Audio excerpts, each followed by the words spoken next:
এখন যেহেতু আমের সিজন, ভাবলাম আম দিয়ে একটু কিছু বানানো যাক। চলো, তো আজকে বানাবো ম্যাঙ্গো সাগু। তো অনেক মানে ভিডিও দেখছি, আমি কখনো বানাইনি, তো ভাবলাম এবার ট্রাই করেই নিই। তো সাবুটাকে ভালো করে 3-4 বার জল পাল্টে ধুয়ে নেওয়ার পর এটাকে একটু মানে জল দিয়ে 15 মিনিট সেদ্ধ করে নিলাম। দেখো সাবুগুলো কেমন ট্রান্সপারেন্ট হয়ে গেছে, কাচের বলের মতো। তো তারপরে আবার একটু ঠান্ডা জলে সাবুটাকে ধুয়ে এবার স্ট্রেনারে রেখে দিলাম ভালো করে জলটা ঝরানোর জন্য।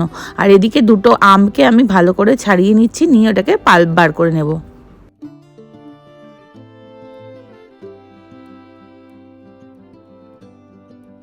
তো দেখো আমটাকে এবার মানে মিক্সিতে দিয়ে ভালো করে পেস্ট করে নিয়েছি। আর এদিকে কিছুটা আম মানে কুচিয়ে নিয়েছি, তার মধ্যে দিয়ে দিলাম কনডেন্স মিল্ক একটা বাসনের মধ্যে।